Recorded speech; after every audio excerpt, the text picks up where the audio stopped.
4 weeks ago, if it was 5, forgive me, but I talked to Scott, and I know everywhere I go, the only thing that I ever hear about is AI, artificial intelligence. Is it taking over? Hello, and welcome to another episode of Mortgage Influencers, where we bring you professionals who share insight into the latest trends, tips, industry technology, and services to help you be a mortgage influencer in your mortgage business.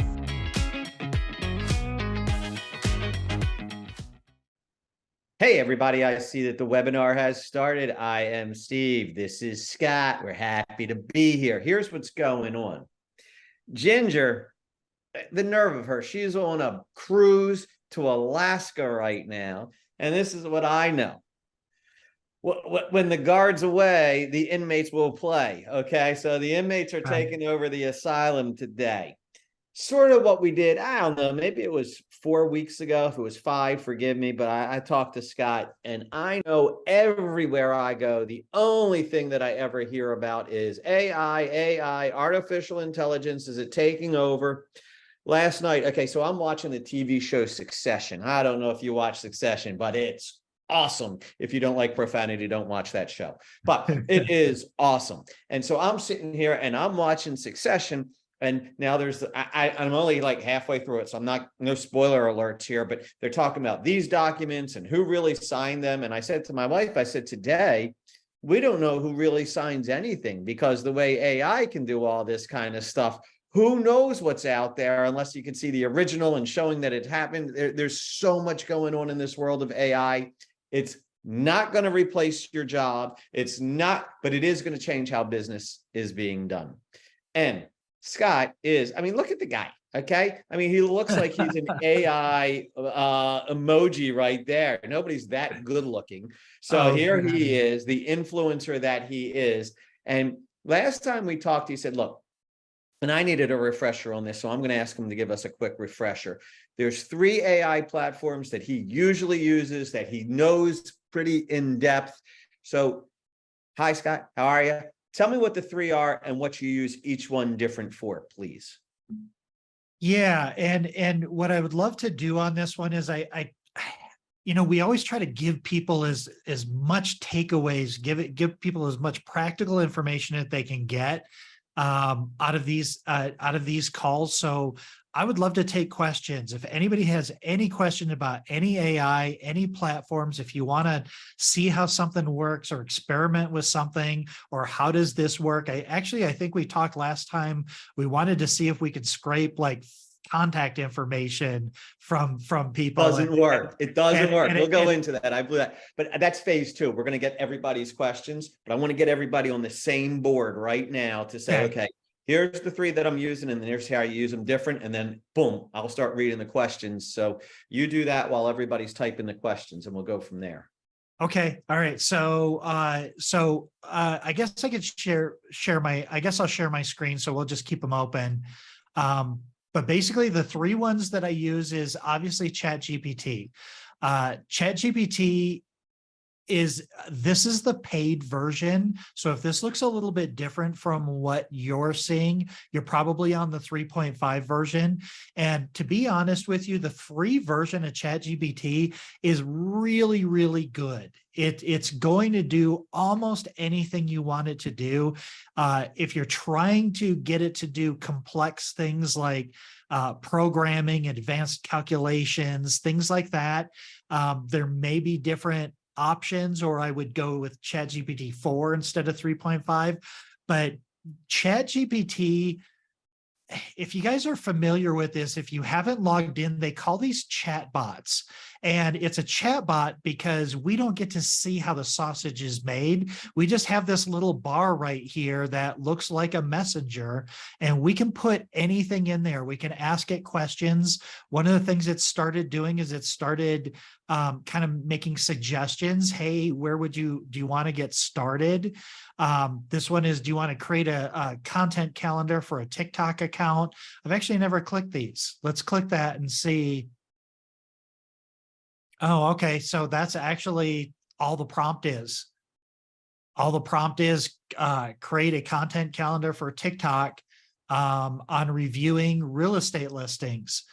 That's really interesting. I didn't tell it to do real estate listings, but I wonder if it knew from what I was what I've done previously. Well, it says over there on the left, if you read it, it says the real estate TikTok cafe. So it No, knew it says something about real calendar. estate coming in. It says calendar. Oh, I'm sorry, CALE. I'm sorry. Yeah, That's why I put my CAL. glasses on, make sure I can read it. But it said real estate up front. I was like, wait a minute, did it really say that?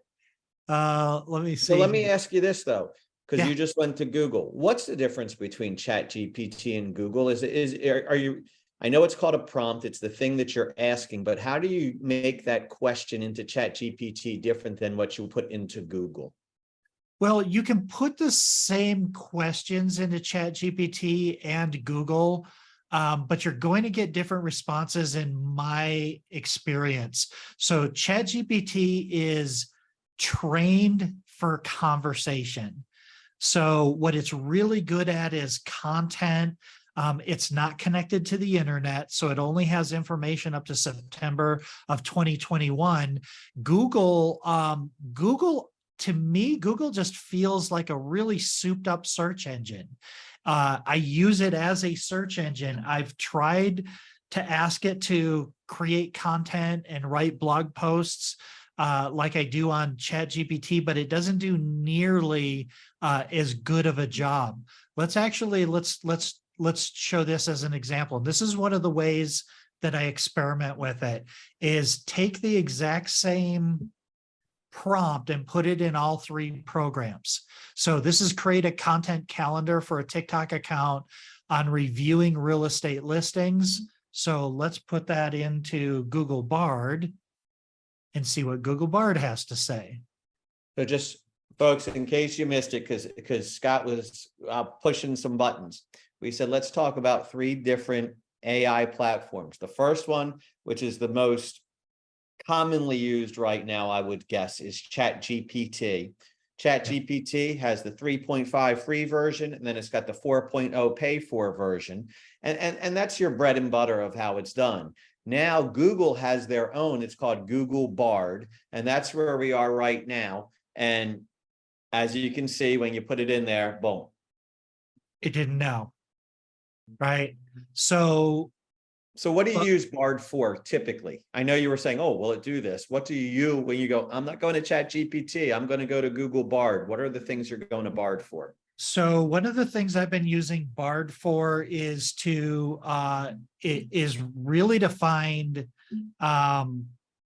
geographic and demographic information on hot home buyer areas. So let's see, I'm in Colorado. This is one of the prompts that I use pretty regularly. What counties in Colorado have the most first-time home buyer activity? And then what it should give me is it should give me the counties. There we go. Denver County, El Paso County, Boulder County, Adams County, Larimer, Weld, Douglas.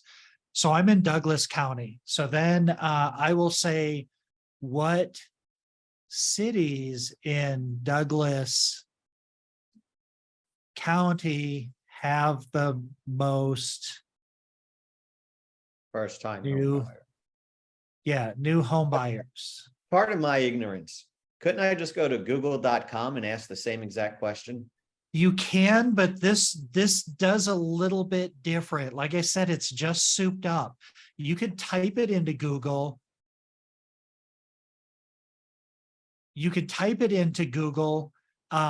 But you can't continue to ask it questions. It would just give you a list of the counties. So for instance, can you give me the home owner demographics?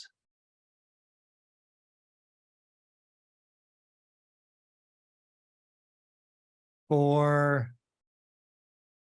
Castle Rock. I didn't spell it Castle right. For those of you playing at home, that took me to Fraggle Rock. You remember Fraggle Rock was done by Jim Henson Company on HBO. Go ahead, Castle Rock. Yeah, Entertainment. exactly. See, so this is interesting. So what it allows you to do is it allows you to drill down and really figure out. So like if you just do a Google search, it's going to give you a bunch of links, and then you can click on those links, and then you can do research in there. So here's the homeowner demographics. The median age in Castle Rock is 44, race and ethnicity, education, the income 125,000, what the occupations are, what the marital status are. It can give you all of this information. So this is what I'm using Google Bard for. Google Bard has some interesting features. Now, it's not doing it here. Sometimes down here, it has these different features. So you could say, can you write me a blog post for first-time buyers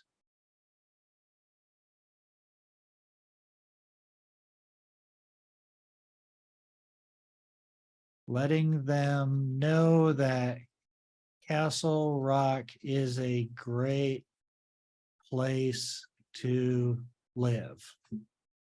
Just before you click it, first is spelled wrong. I don't know if that's going to make a difference. Enlightening.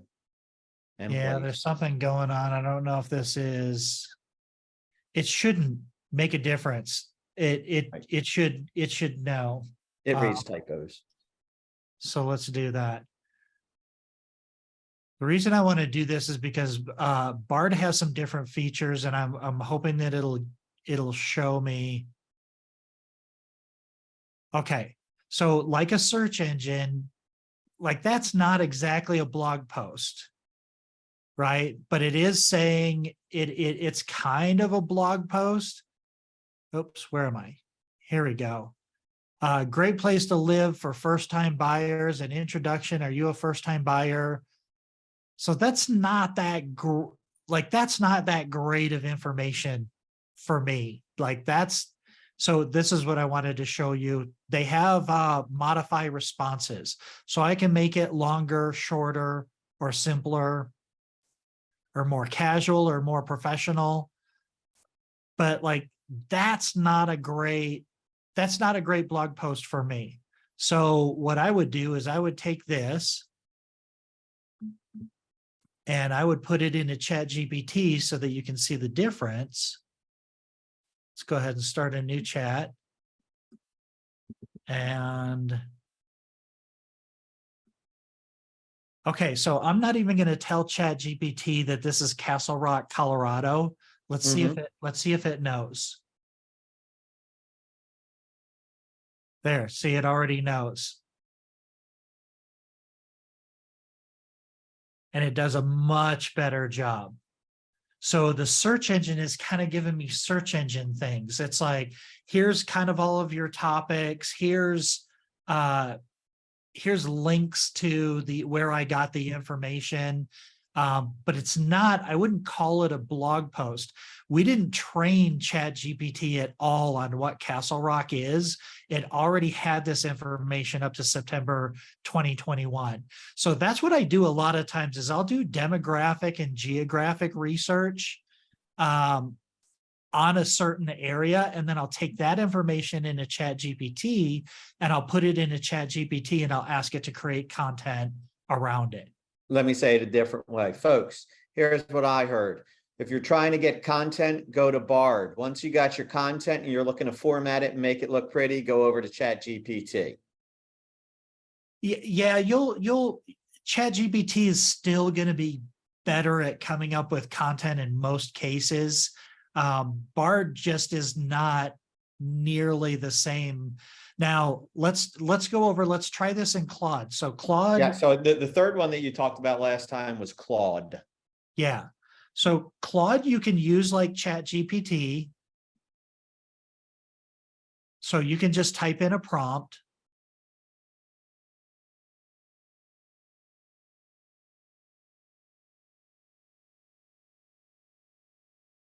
Yeah, and it does a pretty good job. Much friendlier, actually, if you're first looking to put down roots. Yeah. So this is pretty good. I would try both of them. What were the other benefit of Claude, I believe, is that you said you can input data sets into Claude. Is that correct? Yeah. Yeah, 100%. So that's another thing with Claude. You're going to notice this is much longer than ChatGPT. It actually allows more input and a longer output than ChatGPT. But Claude is going to be closer to 3.5 than it is going to be Chat 4. But it's really good for this.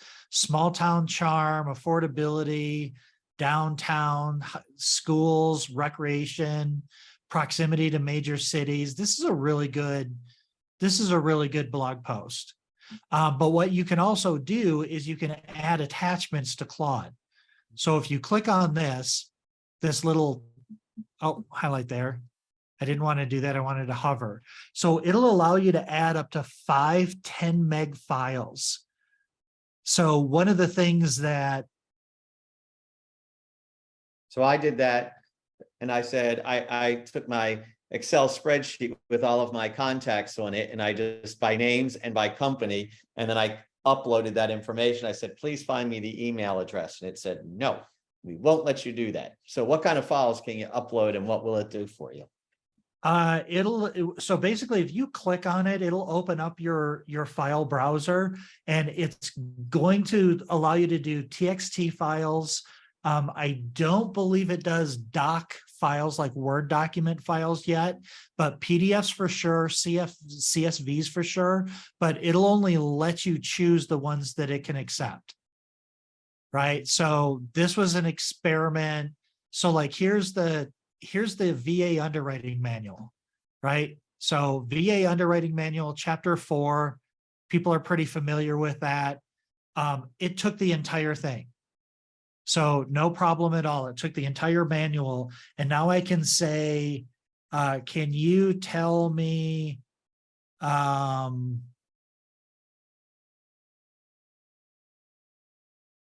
Can you give me the highlights of chapter 4 of the VA underwriting manual? Yep. Write me a blog post about how to use a VA loan to buy a home in Castle Rock. And now it's going to pull information from the VA underwriting manual and from what we just gave it. So with all of these prompts, anytime you're in a single chat thread like this, it's going to remember everything you did in that chat thread. So this thing, you could build on this chat thread for weeks or months if you wanted to. You can just keep feeding it content. And when you feed it this content, even if you ask it what the content is, actually, that was a blog post that maybe that's what I said I was going to talk about, is 3 ways to train ChatGPT. But when you're training these things, oh, there you go. So there's our blog post. So what are the 3 ways to train AI? So the 3 ways to train AI is you can tell it what you know about a topic. So that's your prompt, and you're just writing, as long of a prompt as you can, giving it all the information that you can. When you're doing that, you can either type it or you can dictate it. That's one of my more favorite ways. If you want it to sound like you can do a voice memo, transcribe the voice memo, and add that in there. The second thing that you can do is you can feed it. So maybe I'm doing an article on, actually, I did do an article on this, on ADUs, right? Additional dwelling units. And so I searched on the internet and I found 5 or 6 different articles from the the internet that I thought had really good angles on ADUs. One of them was how to use ADUs as a retirement strategy. One of them was all the ways that you can finance an ADU, and that was an article on contractor's website, actually. So you can take all of those and keep feeding those. And that's where you'll use the prompt, do not create output yet. Let me know when you're ready for the next prompt. So if your prompts are too big on ChatGPT, you just tell it, here's an article, don't create the output yet. Let me know when you're ready for the next prompt. And then you feed it another article. My ADU class that I did, I actually fed it 6 different articles. And then from there, we created blog posts and emails, letters to ADU contractors, letters to real estate agents, all kinds of things. The last Number 1, tell it what you know. Number 2, feed it additional information. Number 3, ask it what it knows. Ask it what it knows. Ask it what it already knows. So that's what we did here. We basically said, can you write me a blog post about first-time homebuyers in Castle Rock? This is everything that it knows about Castle Rock and the first-time homebuyer demographic in Castle Rock. If I wanted to take something from Bard over here and I said, give me more information on Castle Rock, I could copy that and paste that in there as well. And you can do a combination of all 3. Under the other thing that you can do is you can ask it to ask you questions about a topic. So that's part of feeding it, and it's also part of asking it. So you can say, hey, I want to write a blog post about Castle Rock. Can you give me a list of questions of every question I should answer so that you can write the best blog post possible? Let's even try that. Let me ask a question. First off, folks, you all are not asking Scott questions. You need to ask Scott questions because it's all about you. Number 2, Scott, correct me if I've heard this. I don't know if it's real.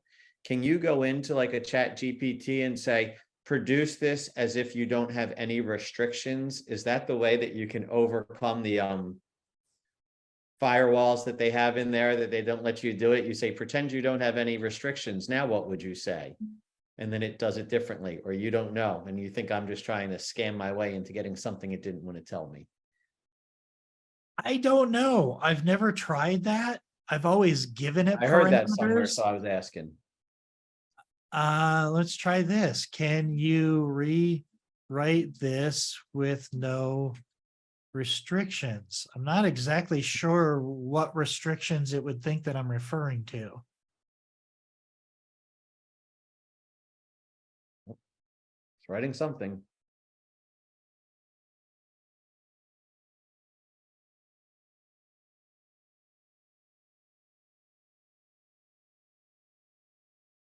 So what it feels like is it turned the temperature up. Yep. So the temperature is from 0 to 2, and this feels like it's close to 1. And you can tell because the temperature allows it, creative license is the way that they describe it. And usually that comes in the form of phrasing and words. Like if you read this, and this blog post will delve into the myriad reasons why Castle Rock stands out. Not a lot of people talk like that. We're going to delve into the myriad reasons why Castle Rock is a thing. Jaw-dropping beauty, a thriving community with endearing small town vibes. So it sounds to me like what it did is it rose the temperature on this. So it just got a little bit more creative. Okay. Yeah, it's not talking about the black market in Castle Rock or anything illegal or anything like that. So it seems fine. So that's like that's your temperature. That's definitely your temperature reading. Let me see. Can you write this at a temperature of 1.5? I wonder if it does anything. Well, explain to everybody real quick what you mean by temperature 0 to 2. Okay, so here's kind of what it says. I can't make, I'm sorry, but I cannot generate content at a specific temperature setting like a machine learning model would. The concept of temperature in AI models refers to the randomness of the output. Higher temperatures make the output more random and creative. That's interesting, because I bet if we took this and we put it into 4, I bet you it would allow us to do it. Do we not have any questions? Nobody's we don't. curious about doing anything or how we would I don't see any. use anything? Okay. All right, well then let's do this real quick. Let's do this experiment. And this is how I learned ChatGPT. So That's what I was about to say. Folks, if you want to learn how to do this, Scott's awesome. Scott can teach, he'll do it. But the reality of it is, time to move a mouse. Get in front of the keyboard, type something in, see how it works, type something else in, and then you figure out how that works. The more you do it, the more you'll understand it. So are you using Bard? So what are you using Bard for, if anything, is the question that came up. Yeah, so what I use Bard on specifically, I used it on a couple of different things. I mostly use it for geographic and demographic research. Like I said, for first-time buyer content. Here, I will show you.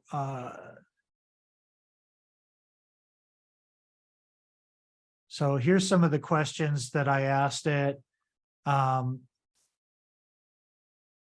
Okay, so I did ADU describe this research. picture. Go to the bottom one there, second to the bottom. Can you describe this picture? Oh yeah. Yeah. So this one was a photograph that I pulled off of the MLS. And I just said, can you describe this picture for me? And it says, sure, the images is a bedroom with a queen size bed, a dresser, and a television. The bed is against the opposite wall of the door. The dresser is against the wall to the left of the bed. Television is mounted on the wall to the dresser or above the dresser. The room has a white ceiling with a ceiling fan. Some additional. So my point is, folks, for the person who did ask that question, I'm sorry, your name has now disappeared from my screen. But imagine if you're working with a real estate agent, you say, hey, let me show you this really cool thing that you can go do to get descriptions of the house and things of that nature. And you can say, describe this, boom, boom, boom. There you go. Can you help me describe this for an audience of home buyers? And then it will come out with that. Imagine helping your real estate agents create that when they're doing their listing. Then they will love you. Yeah, that's exactly what I did here. Can you help me describe this kitchen for an audience of home buyers? The description will be part of a real estate listing to sell this home. And so that's what it did with this kitchen. This kitchen is the heart of the home, and this one is no exception. It's spacious and well appointed with everything you need to cook up a delicious meal. And then it gives you a bunch of bullet points. I love how it gets so specific that it says that the countertops are granite and the appliances are stainless steel. Yeah, including a gas range, double ovens, dishwasher, large island in the center, which is right here. Give me a percentage of how often you're on ChatGPT versus Bard versus Claude. ChatGPT mostly. I usually, so out of the last 4 classes I did, the ADUs, the house hacking, and the new construction, I all started in Bard. Because I started narrowing down where's the geographic area that I want to target for these particular people. For ADUs, it's a zoning issue. So different states have different laws for zoning issues. So I use Google Bard for that. But for like the new construction, I use Google Bard to find out where the most new construction. Actually, the process on Google Bard for the new construction one was I was looking for the most activity. Then I asked for the home buyer demographic in that activity, and it said that they were in the millennial price range. And then I asked it for listings, and it didn't have listings. So I went to realtor.com, and realtor.com, I typed in the city name, and all all of the listings above the fold were new construction and to be built. So then I went to Bard and ChatGPT and I said, hey, do you have any data that says whether millennials prefer new construction over resale?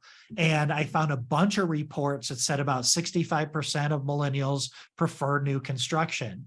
So then we took all of that information over to ChatGPT and started creating our content. So I will usually use Google Bard if I want anything current or recent, like homebuyer activity or how many listings or how many homes are selling in a certain area, what the homebuyer demographics are. And it's pulling that mostly, it'll cite where it's pulling it from. But it's mostly, Realtor, National Association of Realtors, National Associations of Home Builders, Census Bureau data, things like that.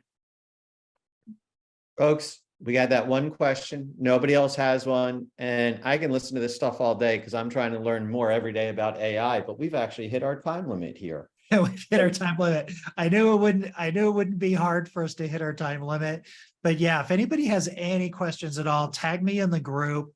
But just experiment with this stuff. It's not rocket science, and you'll learn by doing it. And if it doesn't work, you try something else. If it gives you an answer you don't like, tell it. I don't like this answer. I don't think you understood me. And it'll apologize and it'll try again. So and it won't take it personally. Folks, it definitely it's time won't. to move a mouse. Type it in, look at it, play with it. It's not going to hurt your computer. The FBI is not going to come to your door. You're going to be okay. Scott, you're a guru. I thank you so much, folks. My name is Steve. I hope you had a really good holiday weekend, and I hope it's not too hot wherever you are today. Have a great day, everybody. Thanks for being here. See you, everybody. Thanks.